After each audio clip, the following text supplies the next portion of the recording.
So hello and welcome back to the channel, and welcome to another Project Cars 2 video here at Long Beach in the Audi Quattro S1, the 1986 model. Now this car is absolutely steeped in history and probably not one of the Audi Sport or Audi Quattros that Audi would like to remember. Somehow it didn't do particularly well in any of the rallies, although it was probably one of the first four-wheel drive rally cars of its era. But this car was suggested by Robbie Shaw, a really good track and car combination, and another car that I've not had a chance to get in and drive, so I really enjoyed this one. Very much like driving a car on water initially.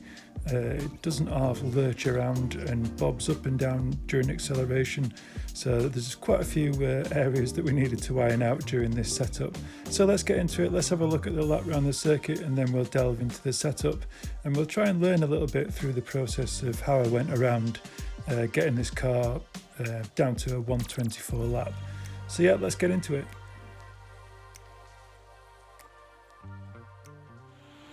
So here we are then in the very lurchy Audi Quattro. Now, as with all of my videos, I really would like you to take something away from each of these, and just something that you can learn and build on. So we're just travelling around here. This is probably one of my very first few laps. I've already set a banker lap, and the Ghost that we're chasing is a 139, I think.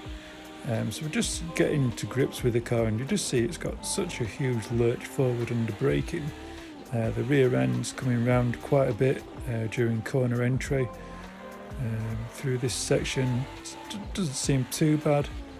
Just wondering whether to drop down at this point into second gear to take that corner, and the car's just really lurching around quite a lot. It's not particularly a better lap, and I don't particularly better this lap during this run. But just showing you where the car's at during the first stages, using a very default setup with how the car is. I think the only thing I've changed at the moment is the steering ratio, just to accommodate using my McLaren wheel. So as you can see, we're a little bit up on the Ghost at that point, and then we sort of start to draw level with the other Ghost. I'm just really trying to figure things out here, figuring out my braking points, whether to brake at the 400 or the 300 board, how much speed I can carry through some of these corners, whether to drop down into second gear through this section, and just sort of where the limits are with the curbs, and how the handbrake's working really around there. Obviously not nailing it very well during that one. But yeah, just getting to grips with the car initially. So straight away, the lurchiness from the car is where I'm feeling the issues are with this one. So as you can see, I'm just adjusting the spring ratios so they're absolutely maxed out. And then we're going to try and lower the car as low as it's going to go. So we're just really hardening this setup and give another run round. So the thing we're going to be looking at here is the rear view mirror mostly. Just seeing how much of a difference that's made changing the setup. And you can see straight away, even over the start-finish line, we were already ahead of our original Ghost. I've run a little bit wide there, but you can see straight away that I'm absolutely miles ahead of the Ghost in the rear. So definitely this change has made a huge difference. Yes, I'm running wide in a few corners still, but the difference that this has made is absolutely huge. But these are the sort of things you're looking for when you're changing through different setup adjustments, is that you're coming back out on the circuit, you're feeling the car has a difference about it, and you can see that difference in the rear view mirror. Alright, so there's still a few issues with how the car's performing. I'm still maybe not hitting all my apexes, but you can instantly feel when you've made a change within the car that makes this sort of difference. It's just absolutely brilliant as a setup developer or whatever. This is what you're looking for, really, these sort of big gains. And you don't get these very often, such a massive gain. But I think we hit a 127 here. So yeah, just hitting a 127.1. But yeah, going back into the setup, and I start to think about reducing the downforce at the rear. Obviously the car's sliding around quite a bit, and there isn't particularly any, I wouldn't say high speed corners at all. So I'm just wondering how much effect the rear downforce is actually having, whether it's literally just slowing me down on the straights, So I'm going to go back out here and do another run and see how it performs with a little bit less rear downforce. So after going along the start finishing straight, you can instantly see that I was ahead with the Ghost in the rear view mirror, but throughout the rest of this lap I seem to be about this far away from the Ghost, so the rear downforce obviously isn't doing too much. So I'm just going to go back in and get rid of all the downforce and see how that affects things. And like I've mentioned before, try not to do too much all at once. If you're making some changes, don't make too many changes at once. Just make one change and see how it affects the car. It is very time consuming, but at least it gives you an idea that that one thing that you've changed is actually making a positive effect or a negative effect, and you can just adjust that one thing without trying to remember too many changes that you've made in one go and not really knowing whether one of them's made a difference or not. So as you can see, it's made a huge difference once again, and we're getting quite a way up on the Ghost, especially on the straights. You can see we're just pulling away from that Ghost, so definitely a good choice to get rid of all that downforce. Obviously the rear wing's still having some effect. We've not taken the whole effect of the wing away. We're just reducing the drag factor really on the straights, and because there's not too many high-speed corners, the rear downforce isn't particularly holding the rear in place, allowing that rear end to slide around. It's not having too much of a damaging effect on how the car handles, and we're able to set another quality lap. But yeah, just finishing out the lap. I'm just coming through this section. I'm still trying to work out whether to be in third gear or not, and just how to get this car to rotate best through the hairpin, but definitely using the handbrake for that last section. And as you can see, I've already reduced that in the setup. Something that I'd adjusted a little bit earlier on, because I don't particularly like a very hard handbrake. I usually have this around 35. But yeah, I just made a few little adjustments on the gear ratios there. Just feel like the car's got a little bit more to give in some of the gears, because I feel like I'm having to change gear on the entry to some corners, or I'd like the gear to be a little bit longer on the acceleration phase coming off the hairpin there. So just seeing how the gear ratio makes a difference to the setup. And you can see just coming through that section there, just still not sure what gear to be in, which is going to be best to carry the acceleration. So just still trying to figure out a lot about how to drive the circuit. Even though I'm making a few little adjustments here and there, I'm still not making it perfect through some of the corners, as you can see. So obviously back into the setup, and I'm just adjusting first gear. I just feel that coming off the hairpin, I'm really quickly having to change gear, and I think first gear's got a lot more power to give. It's much easier coming off this corner with a longer gear really, so just going to see how it affects coming out of this corner. You see I'm still able to get good acceleration and the engine's not bogging down, so I think that's a good change already. So just running another lap here. That lap didn't go particularly well, just with a few errors through some of the corners. So just out again, just running another lap, see how that change made a bit of a difference. And again, just getting a little bit too sideways through that section. Still coming down to first gear through there, which I'm not sure is the best idea. Still coming down to second gear through that corner as well, which is, I'm still not sure whether I'm losing speed coming down so many gears. Obviously still touching walls, but you can look in that rear view mirror and I'm still a little bit ahead of my Ghost there, so I'm still doing something a bit better with the setup. So like I say, just because you're looking for changes in all the setups changes that you're making, doesn't mean you're not always looking for different ways of attacking the circuit as well. Obviously you can see the Ghost massively in the distance there, got a really nice run through that corner. Still feel like I'm leaving the braking a little bit too late for this one, causing me to run a little bit too wide and getting later on the power. Still not sure through that section whether to stay in second or third, where best to use the handbrake for that section, but first gear being a lot longer does seem to work much better through the acceleration phase coming off the corner there, and a 26.2, so much better lap, knocked another half a second off. So in this little section, I'm starting to look at tyres and reducing the tyre pressures to add a little bit more grip and to reduce the camber angle at the rear, just to add a little bit more acceleration. Now I think about lowering the car, having seen it on the replays, but I've just started to think that I've increased the stiffness of the suspension, but I didn't actually go into the slow bump and adjust the dampers. So I've just increased the spring tension on the dampers just to see if that makes any difference with the suspension. But I'm certainly looking at a difference with the cambers at the rear, just having reduced that, so a bit more acceleration I'm expecting on this run. But just as a little mention regarding the dampers and the slow rebound and slow bump, these are generally affected during acceleration and braking. Just the slow movement of the car rocking forward and rocking backwards under acceleration. You think of them as just general movements of the car. The fast bump and fast rebounds, usually when you're going over curbs or really quick undulations in the circuit.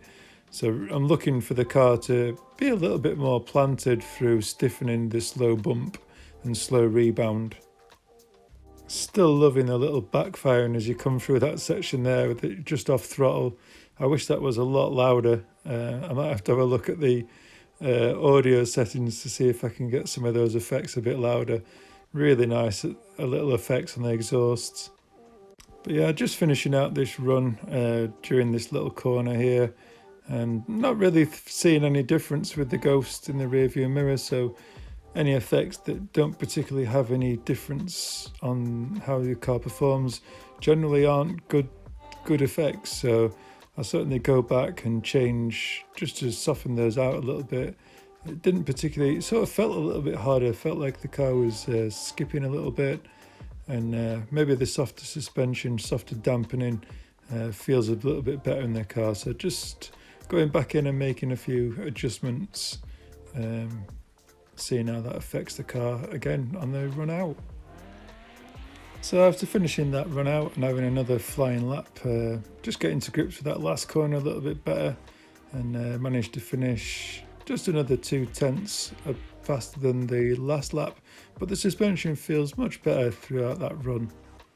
So back into the setup, and I'm starting to think about tyres again and whether we're getting the best for our buck. So usually with a lot of these old cars, increasing the tyre pressure will get you a lot more straight line speed, and as well as the car's already sliding around quite a bit, I just wonder whether I'm losing out on some of that straight line speed by having the pressures too low. So just going to do a few runs with a slightly higher tyre pressure.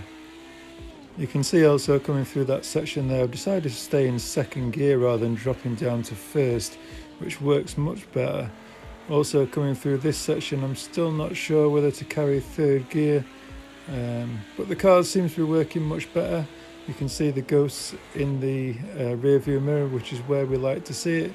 And throughout any of these changes, obviously we're building on the lap after lap, so I'm currently using the personal best, the best ghost for each session. So just remembering when you restart each session not to remove the ghost, something that I used to do usually through frustration when I'm wanting to restart a lap, but just remembering to just flick down when you're restarting through the menus. So anyway, finishing out the lap and get a nice run through that corner again, and this is going to be another 2 or 3 tenths off looking at the ghost in the rear view mirror. So really happy with that other last change with the tyres. So obviously I'm back to the menu and wondering whether I need to increase the tyre pressure some more. So all these things come at the cost of putting another lap in. So out I go to run another lap, but soon figure out that I've just gone that little bit too far and I'm losing too much grip. So I come back into the menus and just lower them down back to about where they were before. No true science, somewhere around where they were before.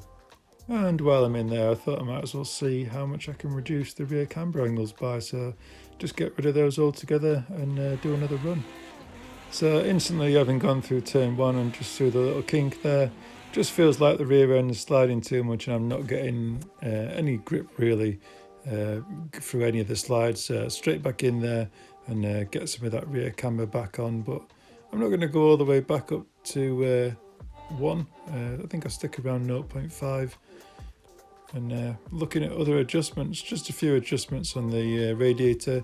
As much as I've tried to keep this setup as one that I would use for racing, so I've not closed out the brake ducts or the radiator for this setup. Just looking at making a few changes through the differential now, and just looking in this centre differential for this one. And as you can see, the geared LSD is on and the clutch LSD is off, so I'm looking at trying to turn off the geared LSD, but this doesn't seem to be possible, and I wanted to just turn on the clutch LSD to see if that makes a difference to how the car feels. So after going back out and doing a lap, it certainly doesn't feel any worse, so I just come back in and have a look over some of the parameters and see what I might be able to change.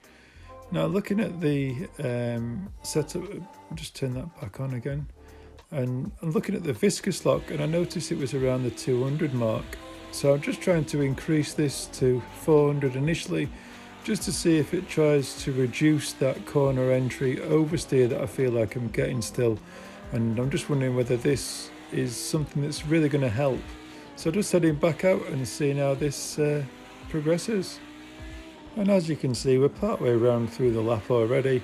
And I certainly think that the car's sliding around much better. Much better balance to the car. It's not getting too oversteery through the corners and starting to drag the car down a little bit. Get too much oversteering, it really does slow the forward momentum of the car, so just really performing much better now. Just feels a lot easier through the corners, a lot more forward momentum as we're attacking some of the, at least the third gear sort of corners. You're just sort of carrying a lot more straight line acceleration. Seems to be handling a little bit more nimble through this section as well. Still not hit the perfect line through that corner yet, I don't think, but that one looks pretty good, and certainly a much bigger distance from the rear view mirror looking at that. So yeah, a massive increase there, taking another half a second out of the lap time. So with a number of other adjustments still to be made, I thought we'd just get on with having a look at the lap and then we'll have a look at the final setup. So here's the lap, guys.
So with the lap complete, let's take a look over the setup. So finally, we're definitely going to be running the dry tyre in this one, but I just used automatic for weather. Tyre pressures slightly harder at the front than they are at the rear, as per usual.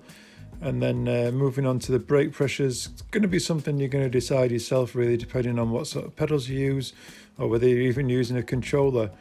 The brake bias, I think I brought a tiny bit forward just to stop too much rotation, And the brake ducts, as I mentioned before, this is definitely to be used as a normal setup, so I've not closed these out fully. The handbrake, I generally adjust this to around 35 so that I can press the Y button on my wheel as I'm turning the wheel, so I'm not using a separate handbrake, I'm just using a button. So I don't want it to turn the car too much, I just want it to have like a dragging feeling. But yeah, just close that down. No rear downforce on this setup, it just causes too much drag, and it's better without it. Moving on to the camber angles, just keeping these around the 1 degree, and the ride height, we've lowered this as low as we possibly can, but I'd love to lower it even further. The spring stiffness is absolutely rock solid because this car really does rock around a bit, and just adjusted the rear camber angles a tiny bit down to 0.3 just to add a little bit more straight line speed, and as mentioned before, just running this as low as possible. As you all know, I'm using the McLaren GT3 wheel, so just close the steering ratio down slightly, and I didn't adjust the anti-roll bars at all. I really didn't feel like the car rolled around at all or needed any adjustment on the anti-roll bars. Slightly lowered the bump stops, both front and rear, just to get the car a little bit lower, and just made a few small adjustments on the slow bump and the slow rebound, just because of the hardening of the suspension overall. Moving on to the engine and the gearing, just closed out the radiators a tiny bit, just to use this in a normal setup. Took the engine braking down a tiny bit also, just to get this car stopped in a straight line. Moving on to the final drive, just made a few small adjustments on the final drive and numerous other gears throughout the gear ratio, just to try and get the car to perform best through the gearbox, carry a bit more speed off the exit of the massive, or I won't say the massive hairpin, but a small hairpin, but you're wanting to carry a lot of speed on the exit and just get through those first initial gears, and maybe carry a little bit more speed in third gear through some of the sections of the corners where I feel like I could just push a little bit harder in third gear. Moving to the differential, nothing changed front or rear, all the changes come from the centre differential, just turning on the clutch LSD in the middle and adjusting the viscous lock to 450 from originally I think it was around the 250 mark. But as I mentioned before, if you increase the viscous lock, it just starts to make the car under rotate a little bit, so you're suffering with too much over rotation on corner entry. Might be worth looking at the viscous lock. And that's the setup. So I'll just leave you with the replay to finish the video out, but if you've still not yet hit that subscribe button, please hit the subscribe button, hit the like button as well, that really does help, and please do leave a comment in the comment section. I do enjoy discussing anything with all my subscribers, or if you're having any issues with the game itself. And if you've got any other requests for future content, please do give us a message in the comment section. I know there's a lot of people struggling with the force feedback within Project Cars 2, so maybe even having a little look at Assetto Corsa in the next video. But thanks for watching guys, and I hope you're staying safe out there, and ciao for now.